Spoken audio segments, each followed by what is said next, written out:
Tapi Presiden Prabowo sudah mengambil posisi bahwa di dalam pidatonya malam hari itu yang tidak dihadiri oleh Wapres dan Menko Polhukam itu, Presiden Prabowo tidak menyambut tuntutan tentang ganti Kapolri. Gak nyinyir nih. Saya kembalikan ke masyarakat, ke kita-kita yang kadung menyuarakan copot Kapolri, copot Kapolri.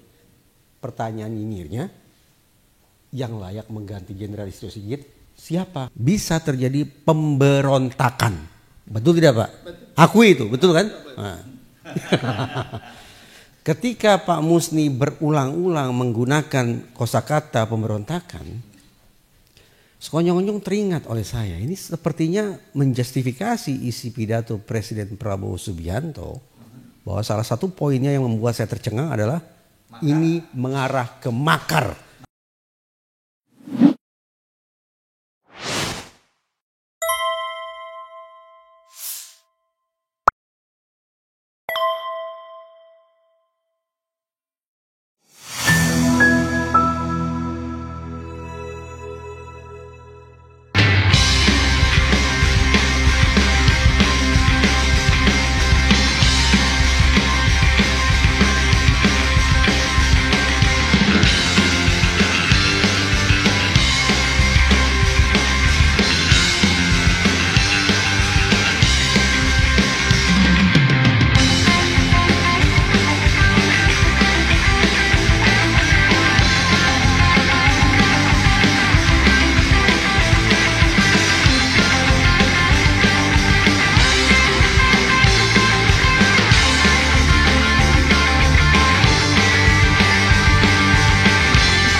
Bang Hersu memulai pertanyaan ini, apa yang menyebabkan amok massa ya?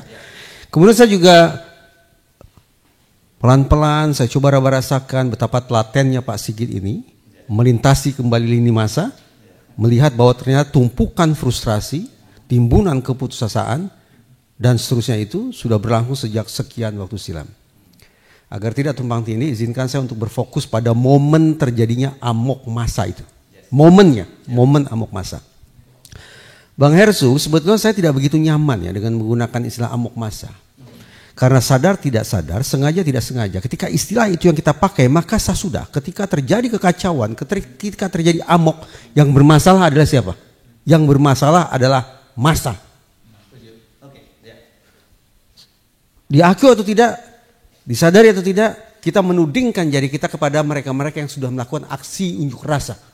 Demonstran, karena mereka lah satu-satunya pihak yang kita bisa berikan sebutan sebagai massa. Konsekuensinya apa? Ya sudah, kalau kita ingin menghentikan amok massa, tenangkan massanya. Cara yang paling gampang apa? Apalagi kalau bukan dengan cara-cara yang sudah dikatakan sendiri oleh Presiden Prabowo di pidato di istana, tindak tegas. Ya, kita tentu bisa berimajinasi, kita tentu bisa menafsirkan bentuk ketegasan macam apa yang dilakukan oleh aparat terhadap mereka-mereka yang melakukan amok. Ya. Pada momen ketika massa melakukan amok, sepertinya muskil bagi aparat untuk mengajak mereka berdialog. Karena mereka dalam kondisi amok. Berarti apa caranya? Ini dia. Alih-alih menggunakan istilah amok massa yang sekali lagi cenderung mengkambing hitamkan massa, ada riset Bang Hersu. Riset ini boleh percaya bahwa tidak dilakukan selama 50 tahun. Mengkaji dari satu aksi demonstrasi ke aksi demonstrasi berikutnya selama setengah abad. Apa temuan riset ini? Alih-alih mengkambing hitamkan massa dan juga alih-alih memojokkan otoritas penegakan hukum semisal polisi, simpulan riset ini melihat bahwa apa yang kita sebut sebagai kerusuhan atau mob atau amok massa itu ternyata merupakan produk interaksi dua pihak. Jadi misalnya begini, datanglah sekumpulan massa ke suatu titik, oke? Menyadari bahwa ini ternyata disebut-sebut mengganggu ketertiban dan seterusnya, menghambat lalu lintas dan seterusnya. Maka dikirimlah polisi. Tugas polisi apa? Pasti untuk menenteramkan suasana, mengendalikan situasi. Tapi dilematis, kata riset itu. Ketika polisi datang, sudah barang tentu mereka akan pakai posisi kuda-kuda. Ketika melihat polisi datang dengan mengambil posisi kuda-kuda, emosi massa akan terpantik. Sehingga ketegangan yang mereka rasakan akan naik. Ketika ketegangan pada massa itu naik, secara manusiawi polisi bisa mengalami ketakutan. Mungkin orang mengatakan, wah tidak relevan kita bicara ketakutan, polisi kok diidentikan dengan kata ketakutan. Tapi saya katakan begini, ketika emblem atau pangkat mereka ditanggalkan, ketika seragam mereka disimpan, ketika senjata mereka dikembalikan ke gudang, maka sesungguhnya kondisi psikologis polisi adalah sama dengan saya. Bisa takut. Jadi ini saya tidak bermaksud untuk merendahkan teman-teman di kepolisian, sama sekali tidak. Tapi saya mencoba untuk menguak sisi insani mereka, bahwa dalam situasi yang saya gambarkan barusan, reaksi psikologis yang bisa muncul adalah polisi bisa takut. Tapi kan pantang, terlarang, sungguh aib kalau polisi mengatakan saya takut. Kan tidak mungkin. Sama halnya tidak mungkin kita mendengar polisi akan mengatakan kami capek, kami sedih, kami rindu keluarga di rumah, kami ingin istirahat. Kan tidak mungkin. Serba aneka kata-kata sifat yang terasosiasi dengan kelemahan itu harus disingkirkan jauh-jauh dari teman-teman yang berseragam. Ini yang membuat mereka secara kronis bisa mengalami apa yang disebutkan sebagai John Wayne Syndrome, sindroma John Wayne. Bang Hersu mungkin generasi yang pernah menonton film John Wayne. Kalau beliau berdua saya yakin akrab dengan John Wayne. John Wayne itu sosok koboi, 24 jam sehari standby naik kuda membela kebenaran, kapanpun itu. Tidak ada istilah capek, tidak ada istilah takut dan seterusnya. Tapi sayang beribu sayang, kendati teman-teman di kepolisian terkondisi, teredukasi, terprogram untuk mengatakan siap 86 izin perintah komandan, tapi realitas kemanusiaan mereka sekali lagi mereka bisa takut. Nah, karena mereka takut namun terlarang bagi mereka untuk menampakkan ekspresi takut, maka apa yang dilakukan? Mereka akan menggunakan atau mengenakan seragam ala Robocop. Melihat terjadi eskalasi emosi di kalangan massa, maka polisi sekali lagi akan mengenakan kostum siap tempur mereka. Sayangnya label namanya ketutup gitu ya. Jadi kita tidak bisa tahu ini. Misalnya ada oknum-oknum polisi yang melakukan kekerasan secara eksesif, kita tidak tahu karena nama mereka tertutup. Karena itu saya pernah catatan kaki sedikit, saya pernah usul. Kalaupun mengenakan baju atau kostum ala Robocop, semestinya identitas mereka tetap terbuka. Sehingga kita bisa lihat siapa oknum yang melakukan perbuatan eksesif. Nah, saya lanjut ya. Jadi polisi pakai baju ala Robocop. Melihat bahwa ternyata di sana aparat mengenakan seragam tempur, katakanlah demikian, secara alami massa juga akan meningkatkan alertness mereka, akan meningkatkan kesiagaan mereka, kewaspadaan.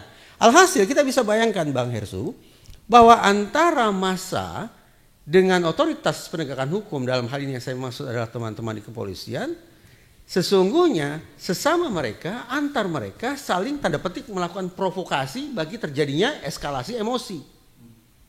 Sampai pada titik ketika akhirnya eskalasi emosi itu meledak menjadi benturan. Ini sekali lagi hasil riset selama setengah abad. Dari situ menurut saya terbenarkan sudah betapa saya sesungguhnya tidak begitu nyaman dengan istilah amok massa. Karena boleh jadi mengacu riset tadi, situasi amok, situasi kerusuhan bukan semata-mata manifestasi dari kehilangan kendalinya salah satu pihak. Tapi boleh jadi datang dari kedua belah pihak. Pada titik ini memang masuk akal kalau kemudian keluar salah satu tuntutannya adalah reformasi kepolisian. Dalam tuntutan 17+8, yang mutakhir kan 17+8 ya, salah satu bunyinya apa? Desakan, tuntutan agar polisi menghilangkan perilaku-perilaku brutal dalam penanganan aksi unjuk rasa. Nah, pada momen ketika terjadi amok massa, saya memandang inilah penjelasan yang kontemporer sekaligus paling representatif kenapa momen genting benturan itu terjadi. Demikian Bang Hersu. Oke, tadi ada belum menyebutkan di mana itu ininya, risetnya tadi, sebentar ya. Nah, ini pertanyaan bagus. Nah, ini waktu makan saya dikritik oleh Pak Sigit. Iya. Karena saya dikritik oleh Pak Sigit. Saya pastikan saya bisa tunjukkan hasil risetnya. Tapi dengan segala hormat, kalau diminta menyebut siapa nama ilmuwannya, saya lupa. Bukan karena saya tidak menghargai, tapi sungguh-sungguh. Tidak di Indonesia ya? Oh, pasti tidak di Indonesia. Tapi begini. Satu, diakui atau tidak, sekian banyak lembaga negara kita itu kan belajar dari organisasi serupa di negara-negara mitra. Jadi saya bayangkan perilakunya atau cara-cara mereka bekerja juga menduplikasi cara-cara yang berlangsung di luar sana. Itu satu.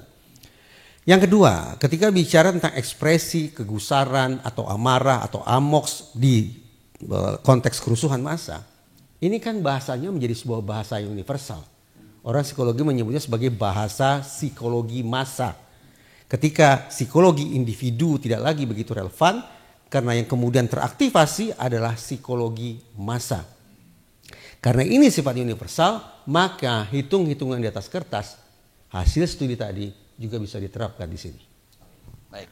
Pak Musni itu setidaknya 2 atau 3 kali mengatakan kurang lebih bisa terjadi pemberontakan. Betul tidak Pak? Akui itu, betul kan? Nah. Ketika Pak Musni berulang-ulang menggunakan kosakata pemberontakan, sekonyong-konyong teringat oleh saya, ini sepertinya menjustifikasi isi pidato Presiden Prabowo Subianto bahwa salah satu poinnya yang membuat saya tercengang adalah ini mengarah ke makar dan terorisme. Makar dan terorisme tentu kita sepakati bukan bentuk kriminalitas biasa, gitu kan? Luar biasa itu. Mungkin kejahatan serius itu.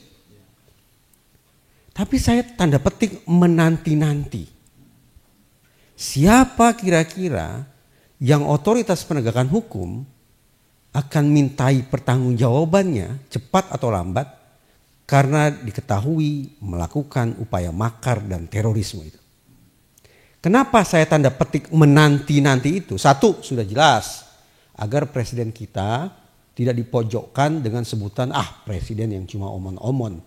Artinya betapapun presiden sudah mengendus bahwa sudah ada gerakan-gerakan ke arah makar dan terorisme, seolah alat-alat negara tidak juga bekerja. Kan saya pribadi agak masyghul. Ini ketika kita bicara tentang pagar laut, ingat tidak? Presiden sudah mengatakan pagar laut. Tapi ujungnya kan nanti klimaks, cuma cabut-cabut pagar. Kalau cuma cabut-cabut pagar, saya pikir tidak harus presiden yang bicara soal itu. Tapi kembali ke pokok persoalan, agar jangan sampai terkesan bahwa presiden sudah mengirim pesan tegas tentang gerakan mengarah kepada makar dalam kurung pemberontakan dan terorisme, tapi alat negara tidak bekerja. Itu satu. Dan yang kedua, agar jangan sampai sebutan makar atau pemberontakan dan terorisme itu tidak disalahgunakan oleh siapapun sebatas untuk memberikan labeling buruk kepada pihak-pihak yang kritis terhadap pemerintah. Jadi sedikit-sedikit narasinya berseberangan, dikatakan tanda-tanda makar. Dan seterusnya. Karena itu, maka sekali lagi, izinkan saya untuk tanda petik menyemangati otoritas penegakan hukum kita untuk tidak sebatas menggunakan pasal-pasal penghasutan, pasal-pasal penyebaran kabar bohong di media maya, media sosial, dan juga tidak hanya menggunakan pasal-pasal tentang memperalat, merekrut anak-anak, tapi saya tunggu siapa kiranya yang otoritas penegakan hukum kita akan garuk dengan pasal-pasal terkait dengan makar dan terorisme. Tolong jangan salah ditafsirkan. Saya tidak sedang menyemangati atau mendorong-dorong pihak penegakan hukum untuk mengkriminalisasi orang. Tidak begitu.